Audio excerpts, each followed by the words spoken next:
जय हिंद दोस्तों, मैं सुरेश सर, जीवन इंस्टीट्यूट कानपुर से। दोस्तों, हमारी एक वीडियो ज्योग्राफी की भारत का सामान्य परिचय भेजा था हमने 20 क्वेश्चन का, और हमने आप लोगों से बोला था कि वो प्रश्न है जो एसएससी, सीजीएल और एनटीपीसी में आए हुए हैं, इसको हमने चैप्टर वाइज छांट लिया। तो आइए दोस्तों, हम लोग सेकंड पार्ट शुरू करते हैं। जो हमने 20 तक बनाया था उसी के आगे बढ़ते हैं हम लोग। तो दोस्तों, हमारा पहला प्रश्न आ जाता है, निम्नलिखित में से कौन से भारतीय राज्य में प्रातः काल में सूर्य की किरणें सबसे पहले पड़ती है? तो 4 ऑप्शन दोस्तों यहाँ आ जाता है, त्रिपुरा, मेघालय, सिक्किम और अरुणाचल प्रदेश। और हमने फर्स्ट वीडियो में आप लोगों को बताया था कि भारत का सबसे पूर्वी बिंदु जो है वो है क्योथू। क्योथू आपका पड़ता है अरुणाचल प्रदेश में। तो इसलिए सबसे पहले सूर्य की किरणें कहाँ दिखेगी? तो अरुणाचल प्रदेश में दिखेगी।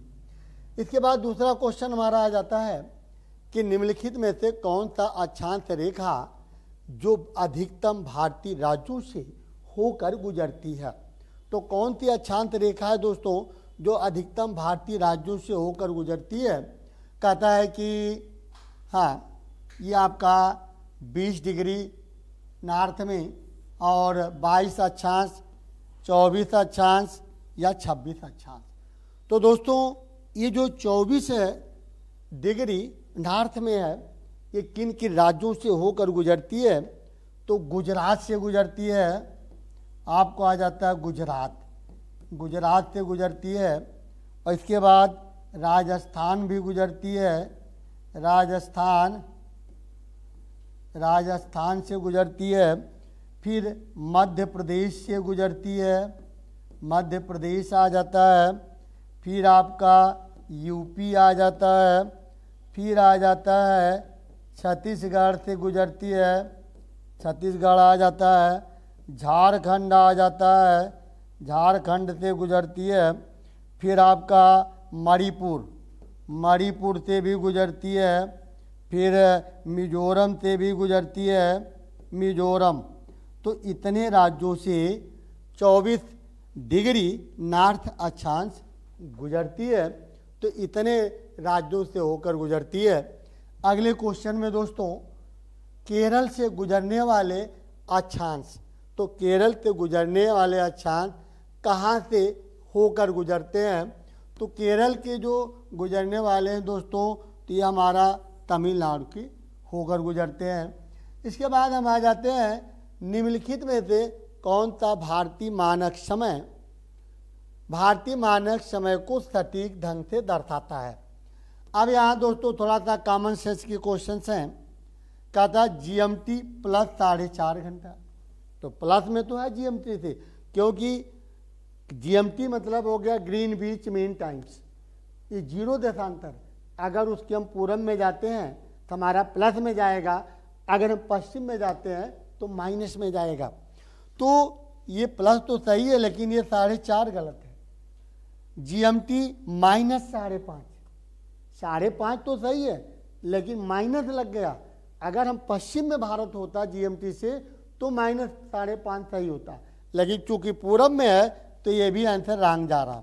जीएमटी माइनस 4.5 तो है ही नहीं, जीएमटी 5.5। तो हमारा आंसर क्या सही जा रहा है कि जीएमटी प्लस 5.5 घंटा, क्योंकि हम पूरब में हैं तो 5.5 घंटा जाएगा।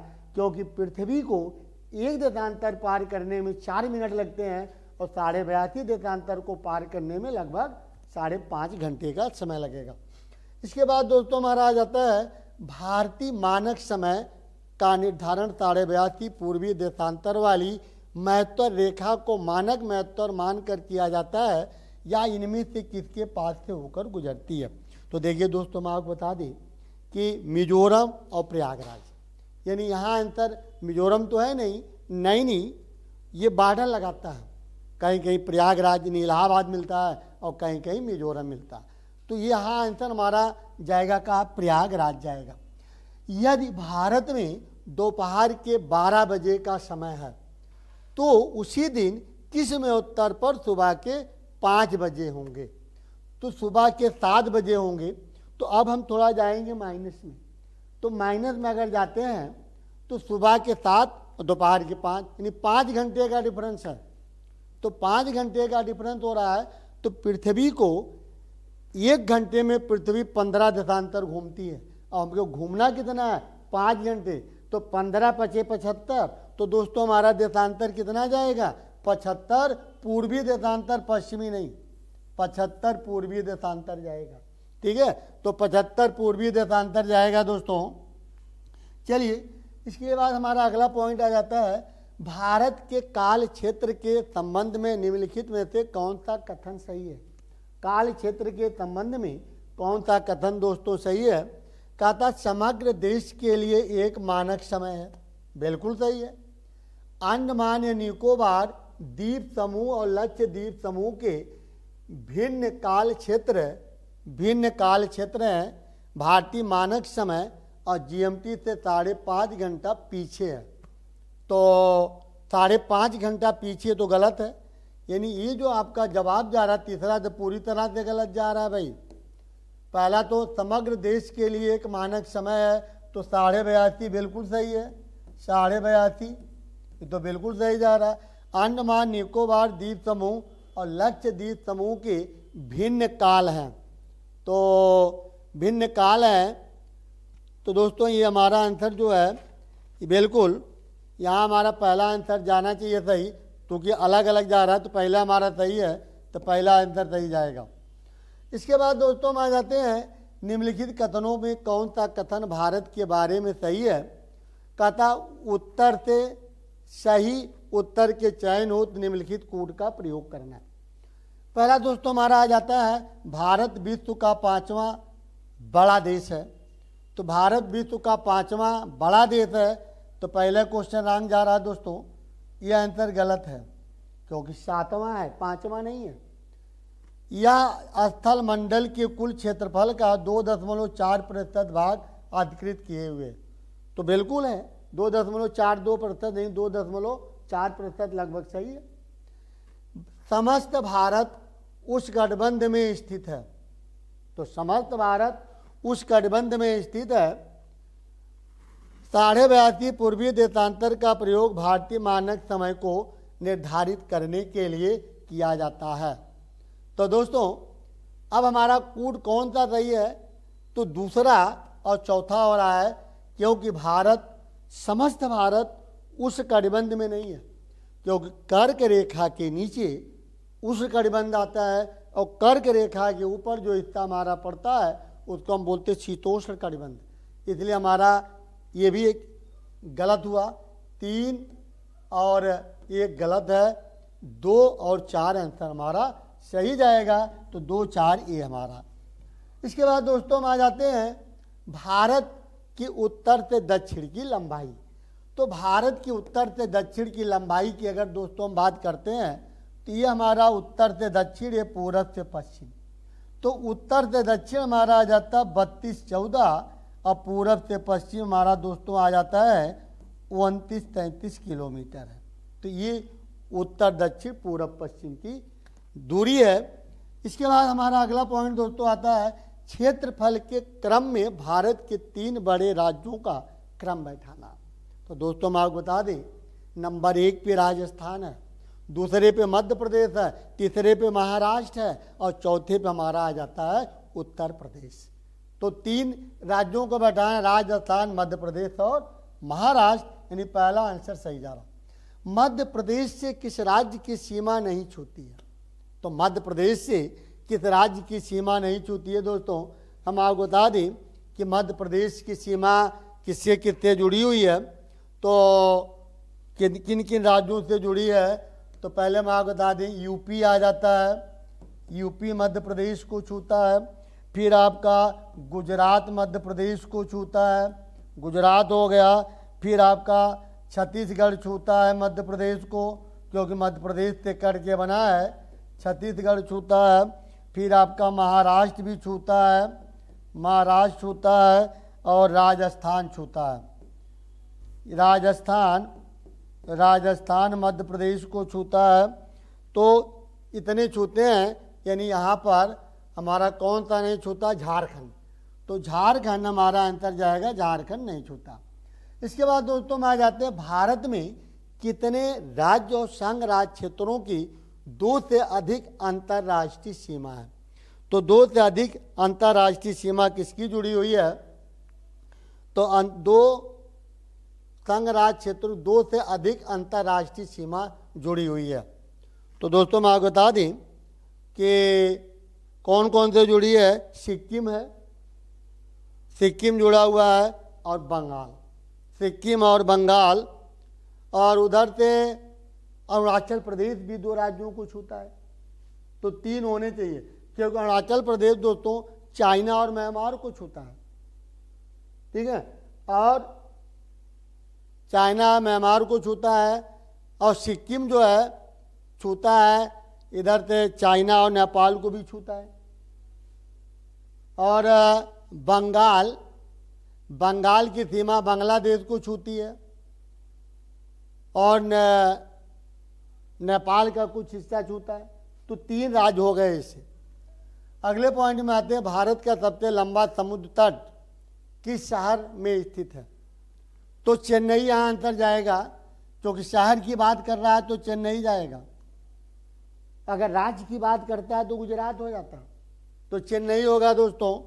इसके बाद हम आ जाते हैं, निम्नलिखित में से कौन सा कथन सही नहीं है? भारत में क्षेत्रफल की दृष्टि से चौथा सबसे बड़ा राज्य मध्य प्रदेश है।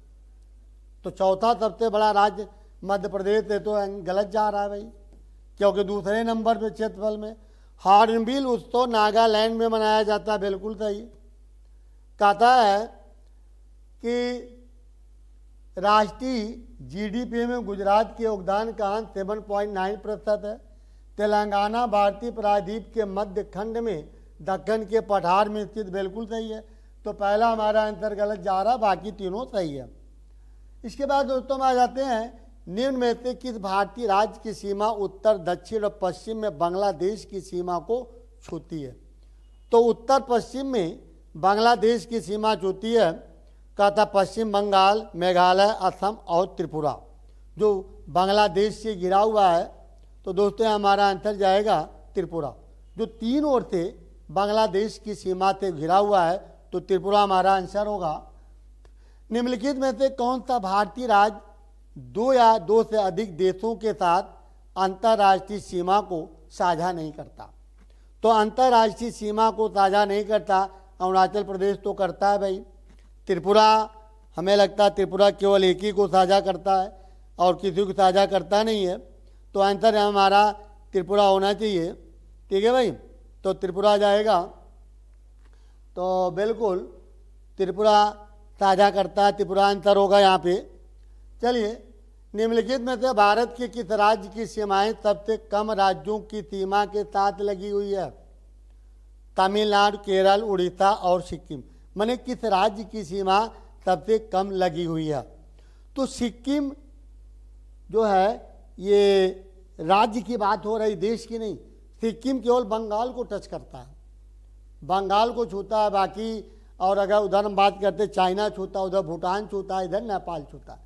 अगर भारत के राज्य की हम बात करते हैं सिक्किम, तो केवल पश्चिम बंगाल को छूता है।